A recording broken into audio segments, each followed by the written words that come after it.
बिस्मिल्लाहिर्रहमानिर्रहीम। अस्सलाम वालेकुम। साइकोलॉजी 405 पर्सनैलिटी साइकोलॉजी की असाइनमेंट नंबर 2 के सोल्यूशन के साथ मैं हूं राना सानली। इस असाइनमेंट की ड्यू डेट है 1 फरवरी 2021 और इसके टोटल मार्क्स है 20 नंबर। तो आइए चलते हैं हम असाइनमेंट टास्क की तरफ। पहली आपको उसने कहा है कि सबसे पहले अपने LMS पर जाकर 405 की जो फाइल डाउनलोडिंग ऑप्शंस है वहाँ पर आपको एक सबसे लास्ट पर एक असाइनमेंट मिलेगी। बिग 5 इन्वेंट्री के नाम से एक PDF आपको मिलेगी, वो आप डाउनलोड कर लें। वो जो PDF है वो आपको कुछ इस तरह का नज़र आएगा, द बिग 5 पर्सनैलिटी टेस्ट। उसके बाद आपको ये 4 सवाल दिए गए हैं और हर सवाल के 5 नंबर हैं। पहला सवाल ये है कि आप जो 5 पर्सनैलिटी इन्वेंट्री है वो चेक करने हैं किसी एडल्ट मेंबर पे, आपकी फैमिली में, जैसे आप अपनी मदर पे, अपने फादर पे चेक कर सकते हैं या फिर किसी क्लोज फ्रेंड के साथ ये टेस्ट कर सकते हैं। उसके बाद उस टेस्ट की कॉपी आपने स्कैन करनी है और उसको सोल्यूशन फाइल में आपने अपलोड कर देना है। वो किस तरह करना है वो सब कुछ मैं बताता हूँ। तो ये जो 5 पर्सनैलिटी इन्वेंट्री टेस्ट है ये आपको आपके LMS से मिल जाएगा जहाँ आप ये डाउनलोड करेंगे। ये आपको भी दिखा देता हूँ कि ये 5 बिग पर्सनैलिटी टेस्ट आखिर है क्या। ये एक पर्सनैलिटी टेस्ट है और इससे किसी शख्स की पर्सनैलिटी को हम पता लगा सकते हैं कि उसकी पर्सनैलिटी में कितनी ओपननेस है, कितनी क्लोजनेस है। स्कोर्स देंगे, टोटल 50 सवाल है और आपने 1 से लेकर 5 तक के दरमियान को स्कोर यहाँ पर लिखना है हर एक के आगे। आपने करना क्या है कि इस टेस्ट को आप प्रिंट आउट कर लें, ठीक है। प्रिंट आउट करने के बाद आप अपने फैमिली मेम्बर या जिसका भी आप टेस्ट लेना चाहते हैं उसका टेस्ट लें, उससे इन तमाम सवाल पूछे। जैसे आपको मैं कुछ सवाल बताऊंगा। I am the life of the party, I feel little concern for others, मैं दूसरों के लिए बहुत थोड़ा सा मेरा कंसर्न है। तो इसको वो रेटिंग दे, क्या वाकई ही उसको कंसर्न है, एग्री करता है या बिल्कुल भी कंसर्न नहीं है, डिसएग्री करता है, स्लाइटली डिसएग्री करता है, न्यूट्रल है, हाँ है भी और नहीं भी है, ठीक है। आई एम ऑलवेज प्रिपेयर्ड, मैं हमेशा तैयार रहता हूँ, क्या वो इस पर एग्री कर रहा है। अगर एग्री कर रहा है तो 5 नंबर लिख दे इसके आगे यहाँ पर। अगर थोड़ा बहुत एग्री है तो यहाँ 4 नंबर लिखे। बिल्कुल न्यूट्रल है तो 3 लिखे। इससे डिसएग्री कर रहा है तो 2 लिखे। बिल्कुल डिसएग्री है यानी वो कभी भी तैयार नहीं होता तो 1 लिखते। इस तरह से हमारे पास यहाँ पर 50 क्वेश्चन है और अगर आप इन 50 क्वेश्चंस को आपको टेस्ट लेने से पहले इन सबको समझना पड़ेगा, देखना पड़ेगा।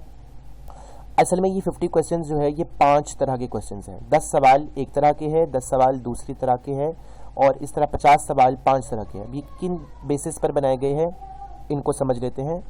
पहली बेस आपके सामने है एक्सट्रोवर्जन। ये जो सवाल नंबर 1, 6, 11, 16, 21, 26, 31, 36, 41 और 46 है ये पर्सनैलिटी का एक्सट्रोवर्जन चेक करने के लिए है। एक्सट्रोवर्जन का मतलब ये होता है कि वो जो पर्सन है वो अपनी कम्युनिटी के साथ कितना घुल मिल कर रहता है, कितना सोशल है। ये है एक्सट्रोवर्जन चेक करने के ये तरीके, ये जो सवाल है।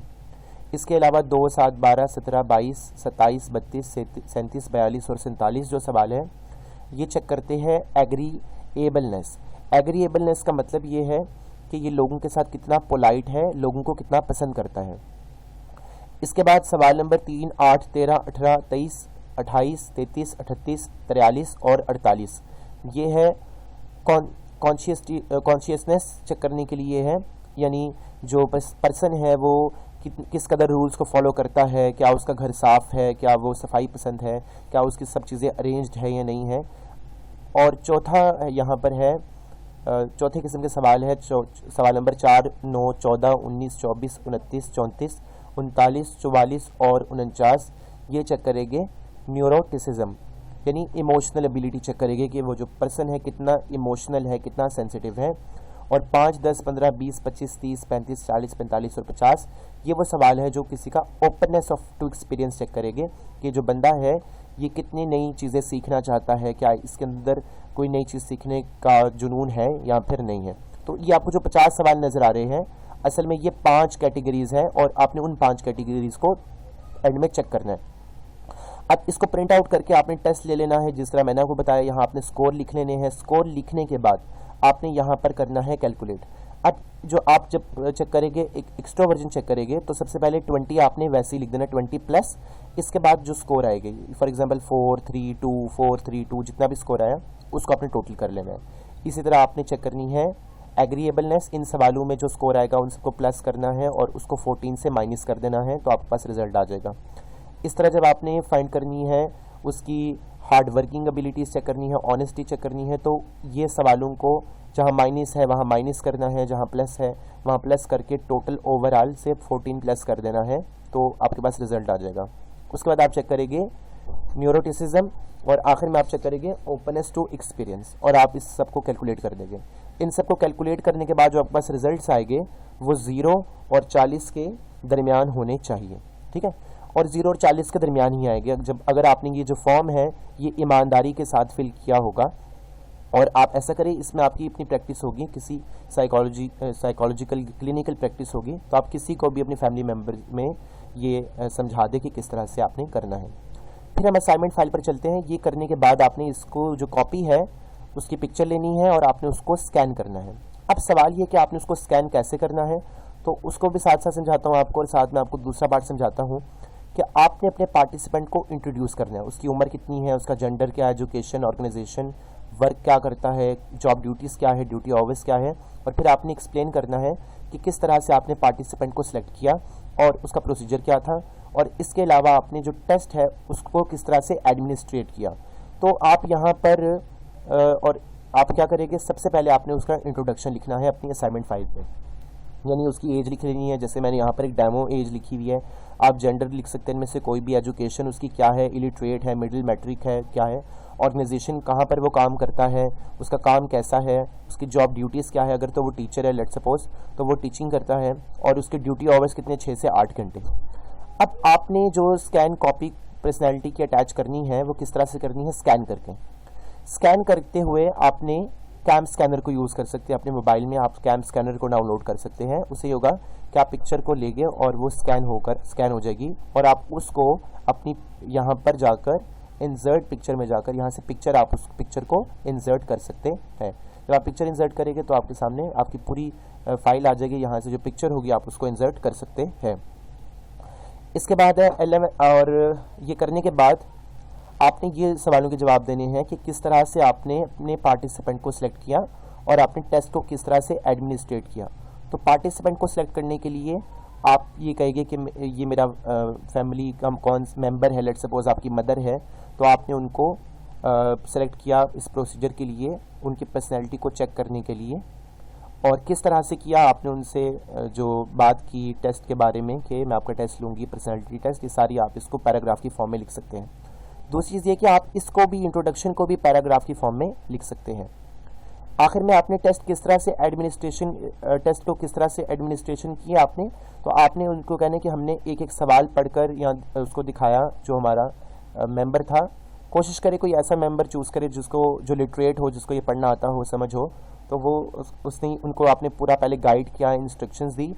इंस्ट्रक्शंस देने के बाद आपने उनसे ये रेटिंग ली, और इसमें आपने एक स्पेसिफिक टाइम रखा। लेट सपोज आप बोले कि 50 मिनट्स 50 थे, तो आपने 20 मिनट्स दिए, या फिर आप ये पूरा टाइम नोट बताए कि जो पार्टिसिपेंट था उसने ओवरऑल जो ये असेसमेंट थी इसको 20 मिनट्स में या 15 मिनट्स में कवर अप किया, और ये सारी चीज़ें आपने उनको बता देनी है।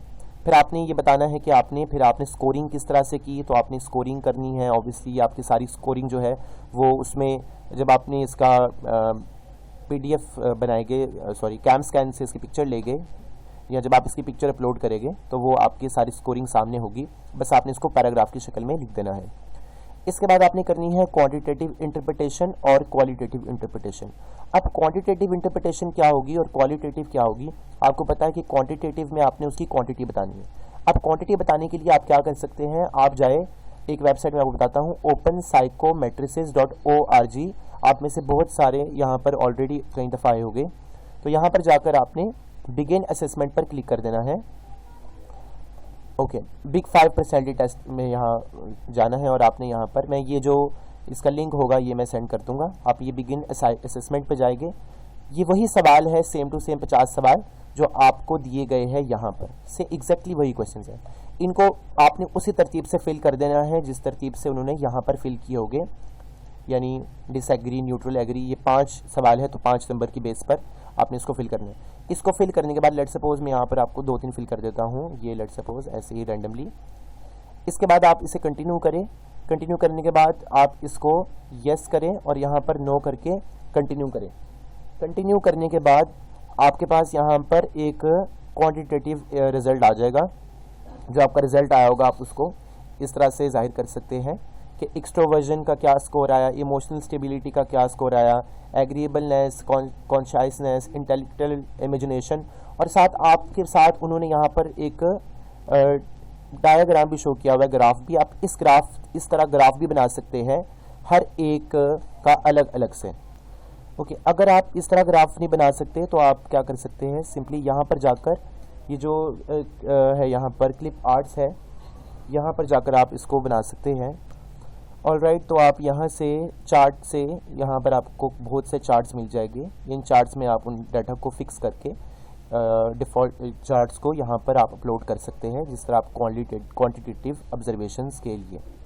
तो वो किस तरह से आप ऑब्जर्वेशन बनाएंगे, आप यहाँ पर ऐसे 5 कॉलम्स बना लेंगे। एक इन शॉर्टकट नेम दे रहे हैं उनको, एक ECNAO के लिए, और आपका जो स्कोर होगा, जैसे E का लेट सपोज 35 है तो आप 35 तक लाइन ले जाएं, C का 20 है 20 तक ले जाएं, 15 है 20 है और 25 है। इस तरह से आप सबका डिफरेंट स्कोर करेंगे।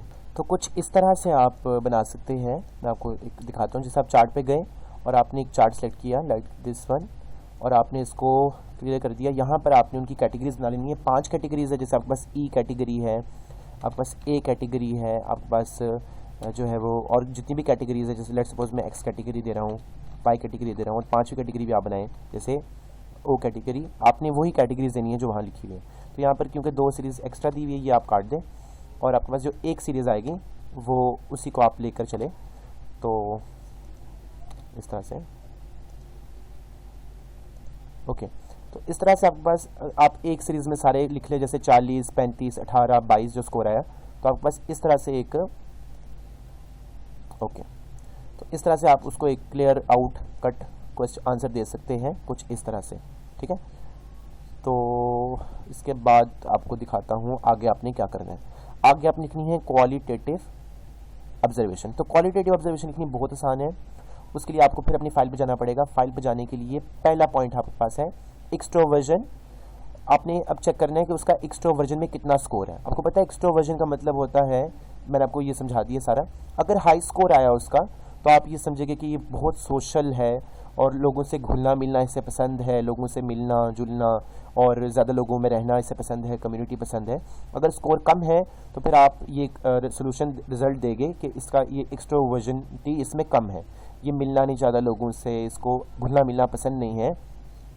दूसरी है एग्रीएबलनेस। अगर यहाँ पर रिजल्ट ज़्यादा हाई स्कोर ज़्यादा है तो इसका मतलब होगा कि जो पर्सनैलिटी है वो बहुत ही पोलाइट है, लोगों को पसंद करता है, ज़िंदगी से मोहब्बत करता है।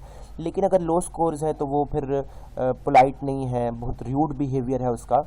इसी तरह से सी अगर आप चेक करना चाहते हैं तो उसके लिए आप ये देखेंगे कि अगर उसका स्कोर हाई होगा तो इसका मतलब ये है कि जो पर्सनैलिटी है वो बहुत ऑनेस्ट है, हार्ड वर्किंग है, वो रूल्स को फॉलो करती है, वो साफ़ रखता है पर्सनैलिटी, वो चीज़ों को अरेंज करके रखता है।